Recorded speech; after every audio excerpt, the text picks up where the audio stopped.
Welcome to Library Out Loud with your host, Jane Baker. Jane has 7 years working at the Spokane County Library District as a communication and development director. Library Out Loud is about any and all things that are happening at the Library District. Library Out Loud is brought to you in part by STCU and SCLD. Now, here's your host, Jane Baker. Hello and welcome to Library Out Loud. I'm Jane Baker with the Spokane County Library District. Joining me today, 2 guests, and we're going to be talking about the poetry picnic. But first, I want to introduce my guests, Sharma Shields. Hello. Sharma, you are an author, well known, and doing really great with your second book out. That's so exciting. And you are also the president of the Friends of the Spokane County Library District. Yes. So welcome back. Thank you so to much. Library Out Loud. And today we have Ellen Welker with us. Ellen, you have been on the program before, so welcome back. But you are also an author, and together you two are the co-founders of Scabland Books. Busy ladies. We have been pretty busy together for many years, and one of our favorite projects is what we'll be talking about today, which is the poetry picnic at Moran Prairie. Well, that's great. Let's talk about the poetry picnic. We have just decided it's the 5th year. Well, we didn't decide. We counted. Remembered. Yes. It is the 5th year. So our 5th annual poetry picnic happens at Moran Prairie, and it's outside on the nice green lawn behind the library. So it's a wonderful event, and it happens from 7 to 8 p.m. on Thursday, July 18th. The 5th year of it, and it's been a great hit. And as well as that, they serve gelato and That's right. Free gelato from Ferrante's. So it's kind of fun because we support the local business of Ferrante's, and they support us, and it's just kind of a great example of how libraries, I think, build relationships in the community. Yes, so, it is. It's a great example. So the poetry picnic, so if I'm going to go, say if I've never been there, what's it going to be like? Tell me what it's going to be like to go. Yeah. We, like you said, we set up in that beautiful grassy amphitheater behind the library, the Moran Prairie Library. And we've been really lucky. Even on the hottest days, there's a big old tree that provides a lot of shade, and it's just been a beautiful evening every time we've done it. So people bring lawn chairs, blankets, picnic food if they want. There's gelato. And just kick back and enjoy some poetry. We have 4 Northwest poets, 2 locals and 2 from the region. So it's an event for all the family. However, sometimes poetry gets a little bit adult, with some of the language and things like that. So just to be warned about that. But otherwise, it is an event for the whole family. It really is, yeah. And usually we do. I think Ellen and I usually bring our own kids, although sometimes that's a little distracting for us. But you'll see a lot of kids running around there. Everybody loves the gelato, of course, and then the poetry is just some of the best poetry from around the Northwest. So you're going to be hearing writers who have really honed their craft and are just kind of experts at what they do, and it's such a beautiful setting, and it's one of my favorite events of the year. Sounds like a perfect summer evening. It is. Yeah. It's really fun. Really fun. Well, let's talk about the poets that are going to be there this year.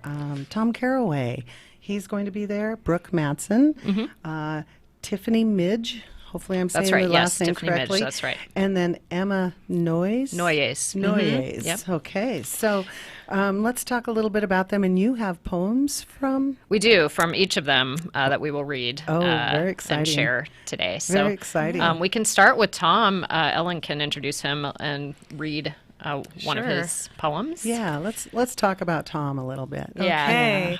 Tom is such a busy, integral part of the community in many ways, literary and otherwise. He lives in Spokane's West Central neighborhood. He teaches creative writing, editing, and book design at Whitworth. He also serves as editor-in-chief of Rock and Sling, a literary journal, and is the publisher of Sage Hill Press. He was Spokane's first poet laureate from 2013 to 2015. And now he is spending a lot of time with the amazing Spokane Print and Publishing Center, which is a relatively new nonprofit in town that developed out of Millwood Printworks. And their mission is to teach people and provide access to equipment for people to be creative. So Wow, he's done that's just fabulous. a ton of cool stuff in town. And the poem that I'll share. I'll also add here, he is Yeah. an amazing and vital part of our board for the Friends group for Spokane County Library District. He is our vice president, and he's just a great intellect to have on the board there. Yeah, But, yeah, he he's- loves libraries, so He's awesome. go Tom. Yes, and he's very personable too. In his is, yeah. bio that he wrote for us, that he's never been to Italy, and he doesn't know about gelato. So, New experiences. but you have a poem. I can't wait to hear it. I do. It's called Reunion. Imagine yourself as a forest, only each tree is a bird, and each bird is called Gladys. Mergansers, teals, cormorants, eagles, peregrines, penguins, pelicans, all Gladys. But Gladys, that is, the birds, are really trees, remember. Doug fir, blue spruce, tamarack, sugar maple, bull pine, lodgepole, black oak, still Gladys. And every leaf or needle is a version of you, a cackling forest of Gladys birds, and the you that is possibly you wandering the forest. One version of you drives all night, Billings to Fargo, with a load of rebar on a flatbed. Another works the late shift and dreams of the shining river. Remember those dreams. They are still you, the you looking in the mirror, wondering why your father stares back at you. You, the young beauty, pinching the skin of her wrist, then smoothing the wrinkles back out. The you who knew how to fly, the you who made movies as a child, the you racing the trail, small branches cutting at your legs, the you who keeps us safe, the you who has died, the you who wakes in darkness, blurry and cold, the you watching this child, thinking, yes, little darling, little Gladys, the girl in that picture was me, and this is me, and I am this picture, and all these birds as well. Wow. Awesome. Wow. It's a good poem. It is Yeah. amazing Yeah. what it does to you to hear a poem like that. Yeah. It's just really great. Yeah. Great. Oh, Spectacular. I can't wait to hear more from Tom. Yeah, at he's the also got Poetry a new Picnic. book out, which I didn't mention. Let's talk about that. What can I say about that book? Come to Poetry Picnic and hear all about it. It's going to be Awesome. amazing. Yeah. Yeah. And the Yes. authors will have their books for sale they there will. too, that people can Fabulous. pick up and have signed Fabulous. by the authors while they're there too. Yes, and Tom's book is all poetry, right? It is. Yes. Yeah, it's a new Okay. collection of poetry. Yeah, Yeah. yeah, that'd be great. So Moran Prairie, Thursday, July 18th. Well, that was great. Let's move on. Talk quickly about Brooke Matson. Brooke is, I believe, she's the executive director of Sparks Central. That's right. is. Okay, and she has a new book out, or let's see, Forthcoming. forthcoming Yeah. book. Okay, I know Yeah. that she was working on something. Is that called so- The Moons? Is that It's her new called book? In Accelerated Science is her Accelerated new Science. collection, and it was selected by Mark Doty as the winner of the Jake Adam York Prize and will be published by Milkweed Editions in 2020. Wow. So she won't have it at Poetry Picnic, but that was a really big honor, and I'm so excited for her because she's such a great poet, and it's going to be fun to see a new book from her. Yeah, she's wonderful. And- Oh yeah, The Moons was her first Yeah. book. That's right. Yeah. Okay. Hopefully she reads something from it. Maybe gives us a little preview. Yeah. Yeah. Yeah, I hope so. That would be nice. Do we have a poem from her? We do. Okay. I think we have time before the break Okay. to read that. This poem is called Ode to a Pomegranate. My finger circles the crown, traces its tight circumference, red and round. I pluck it from the mound the grocer has perfectly arranged and hear the question I asked you that night when we were just beginning to trust each other. If I were a fruit, what would I be? The Latin word for fruit is pomum, and some that read the Bible in Latin thought Eve ate an apple. But eating a pomegranate is so different, so daring, like smashing a box of jewels. And Eve was like that. She split the whole wildly vermilion world in a violent need to know and be known. I hold your answer in my hand. You are striking, tough to crack, worth every effort, you said. There's an art to eating a pomegranate. Cut away the crown until you can see the chambers inside. 6 bedrooms, shining with ruby chandeliers. In a bowl of water, use your thumbs to tear the walls apart. I wonder if you, when alive, ever ate a pomegranate this way, and if you wanted, the way Eve wanted, to be understood, to understand, to be freed from your flesh like 100 supple seeds. But this is a supermarket, not a bedroom, and my cart is empty, and I am wavering on the scuffed linoleum of the produce aisle, rubbing the skin of a pomegranate as if it were your hand. Wow. I have chills from that one. Yeah. So good. And that's Brooke Mattson, so that's very exciting. Yeah. Very exciting. You can see in that poem, she is such a compassionate person too, and I think she gives so much to kids, to adults, to people of all ages at Spark Central. And yeah, and I think you can glimpse that in her poetry as well. Yeah. She's done fabulous work there in the poem. I wonder about inspiration. You know, was she in the produce aisle when that poem came to her? You know, you never know when it's going to hit. Yeah. When does inspiration hit you, Ellen? Well, I fancy myself a pretty boring person. And so usually it's like really mundane stuff. That just feels like, I mean, this is the stuff of life, you know, the mundane stuff is the stuff that ends up being the majority of your life. So if you can't find inspiration in that, then it's going to be hard to write very many poems. Love knowing Ellen well and then reading her poetry. You can see a lot of the conversations you have with your children within the poems, and that's always so fun for me to hear her children's voices as well as her own in the poetry. So I think you find inspiration in your daily life and daily loves. Daily life. Not necessarily mundane, you might think so, but but from the daily thing. That's why it touches people so well. Yeah, I think so. Yeah, very that's universal. great. Yeah. Oh, I can't wait to hear more. And we're going to come back from the break, and we're going to hear a couple more poems. Yes. Yeah. And we're going to talk more about the poetry picnic, and we'll talk about Scabland Lits too. Okay. Scabland Lit. Did I get it right? There we go. Yeah. Yes. All right, we're going to take a quick break, and we'll be right back with more poetry on Library Out Loud. Welcome to Tom Sawyer Country Coffee. Tom Sawyer Country Coffee only roasts the finest organic coffee for our signature blends. Enjoy a cup at our coffee shop and local businesses and organizations across the region. I'm Tom Sawyer, and we choose the Pacific Northwest. What? You haven't been to the library lately? Stop in today and see that the library is more than books. Spokane County Library District facilities feature on-site technology, including Wi-Fi, computers, and printers, as well as free use of meeting rooms. The Library District offers events and programs for all ages, from story times to career development and employer classes to Social Security workshops. Our staff is well trained and happy to help. Find out more about your library at scld.org. I'm Jade Becker, and I'm a senior at Chewelah High School. I'm at STCU's Money Live event.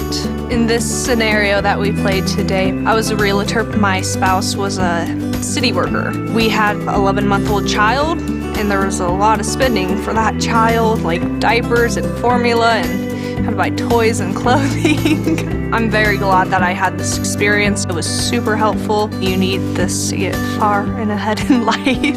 I'm Jade Becker, and STCU is here for good.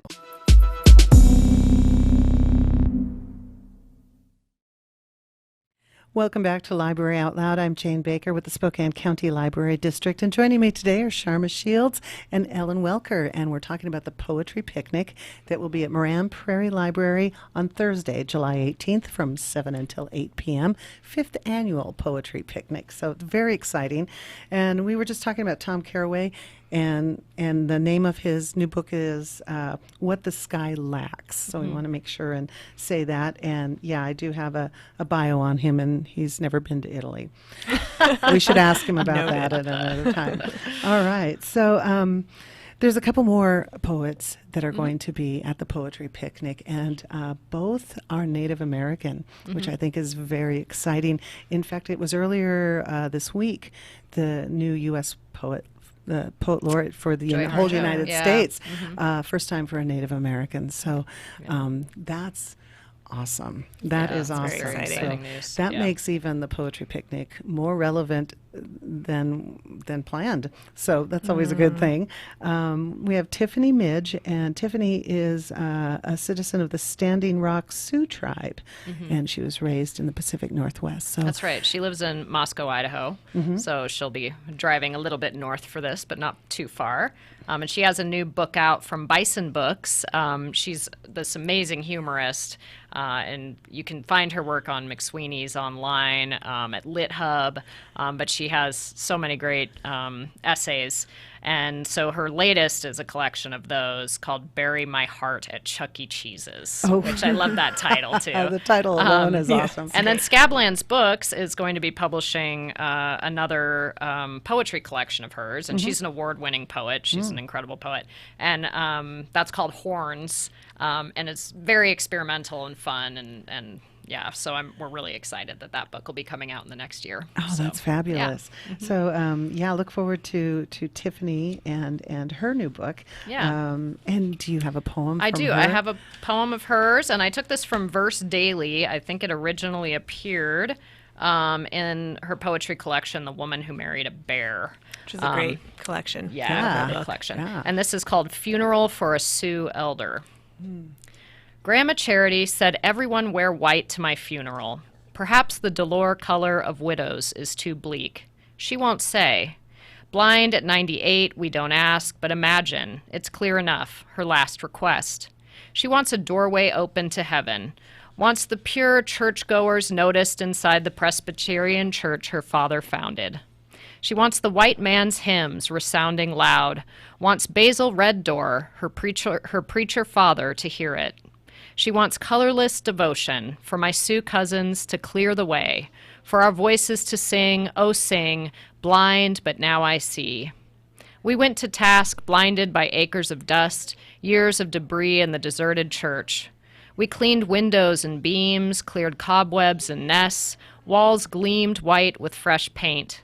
The floor bleached to the color of old bones, the pews aligned and the front doors opened at last. We imagined Basil Red Door and Grandma and all the relatives before, blinded by the immaculate, the spick and span flawless color. Were there ghosts? The graveyard's church housed a faded world, line upon line of white crosses, plastic flowers, relics anchoring the clear open skies, while the wind staked its own clearing beyond the living's embrace. Think of it as a door, someone whispered. Funeral day, sun bore down, white-hot, merciless, and all us cousins a blinding row of seeming snow. We gathered and filled the church to bury her, respectful to her request. The only color worn was white. Yet what's a day without some color, some flaw? Ex-wife's baby in tow, Jamie clear fast arrived, all whirlwind, all chaos. The church walls seemed to buck in protest as the doors swung open. The men, jolted into a blind rage, Geronimo mode, jerked Jamie out to his white pickup, blindsided him from every angle. Clearly, he'd earned it. Blood colored the lot. The church looked on, even Charity, even Basil Red Door, all in white. Oh, wow. Yeah, it gives me goosebumps. Wow. Yeah. Wow. I always get that when I read poems that I love. I get this goosebump thing that goes top to bottom. But yeah, amazing use of color in that, and this emphasis on trying to keep things pure, immaculate, white, and then the major splash of red at the end of the poem. At the end, yeah. Oh, yes. I got goosebumps not only when you read it, but then when you again just recapped it twice on that one. So. Yeah, so double bump. Anyway, she will be amazing to hear. And that's Tiffany Midge. So, Tiffany Midge, yeah, really looking forward Tiffany to that. Midge, yeah. And then the other Native American poet, or the other poet, is who's from here in Spokane, lives here in Spokane, I should say. And that's Emma Noyes, and she is with the Confederated Tribes of the Colville Reservation. That's right. Yep. Yeah, so very also local. Yeah. So awesome. And she's from where my mom grew up in Omak, Okanagan area. Really? So, yeah. And I first heard of Emma because she's this amazing graphic novelist, and she has these incredible zines that she makes for Zine Fest. Am I saying that right? Zine Yes. Fest? Yeah. Yeah. Every now and then I say Zine Fest, so I just want to make sure. But she's also a poet, and she had submitted a few poems for an anthology Scablands is looking to publish called Evergreen. And so I can read one of her poems there from that. And this one is untitled, but I love this poem as well. When you start a basket, there is this moment where it's all odd numbers and awkward angles, where your hands don't seem like enough and your ears burn, and you can't remember whether last time you had thought tighter next time or looser next time, or don't let there be a next time. Silhouettes of promises in a mind that is now blank with the burn of bare grass. He had both hated and lived for that moment, and found himself in it over and over again, coiling upward and around each other, these twining women, these twinning stakes, these owls and awls and invertebrates. There is no way that this will hold water. This was known from the beginning, but that doesn't keep baskets from being things of beauty. Oh, nice. Yeah. Very Isn't that lovely? nice. Yes. It's a fun one to hear out loud. Yeah. Yeah. That was that. fun. Yeah, the twining women and the twinning stakes. I love that. The awls and owls. Yeah, all the sounds in that are so beautiful. I'm butchering the readings today. Apologies, but yeah. Oh, that's great. Anyway, such a joy to read these and share them. Well, that's why you should come to the poetry picnic. That's then. right. Hear them read by the appropriate writers, not by fiction writer McGee over here. So I'm going to ask a silly question for those who haven't been to a poetry picnic or a poetry reading. So if you're new to this, what are you supposed to do? Are you supposed to clap at the end? Are you supposed, when you go to a jazz performance, when you hear a soloist, let's say a saxophone, play a solo part, it's okay during the song to applaud and say, yeah. Is that okay with poetry? Or is there anything that's not okay? What we've found at the poetry picnics is sometimes people will applaud after every single poem that is read, but you don't have to do that at a poetry reading. You can wait until that one writer is finished reading their selection of poems, and then you can applaud at the very end. Okay. So, yeah. So there's no big rules or anything like that. Yeah. It is a relaxed, fun event. So, It is very casual and fun. So if you've not been to a poetry picnic or a poetry event, don't let it scare you off. Come, because you'll really enjoy it. Yeah. Yeah. And you'll have a sugar high. That's one of the things I really do love about this event is I think we've seen maybe a broader spectrum of Spokane in the audience than we often do at straight poetry readings. And I'm sure that has to do with the library's outreach and how many people and communities the library affects. But I also just think it's a very welcoming event. It's outside, it's a summer evening. All the things we've mentioned about it. It's just, it's a really fun, easy time. Yeah, it's very not snotty. Not snotty. That's Noses We've down. been doing poetry slams, at the high schools in Deer Park and in the Valley for the past few years, and the response has been fabulous. Oh, yeah. Yeah. I know. The They get students are great. fabulous, and the audiences are hundreds of fabulous. people at those, yeah. So that's very exciting to see that happening, and Yeah. and I'm looking forward to seeing the poetry picnic just grow. And who knows, maybe we'll have to move it on to a bigger lawn someday, but that's a good problem to have. We're running short of time, but quickly, let's talk a little bit about Scabland Books. What's going on? What's new? What's anything exciting to tell us? Yeah, well, Scablands Lit started with Ellen and I doing events like this one. This was one of our events that we did for that. But then we ended up working more with Spark Central and the libraries, and we kind of dissolved Scablands Lit. And so I sort of put a lot of energy into Scablands Books. One of our first poets that we published was Ellen Welker and her collection Ram Hands, which is absolutely incredible. Ellen is a master at humor and intellectuality, and her combination of those two things is really exquisite.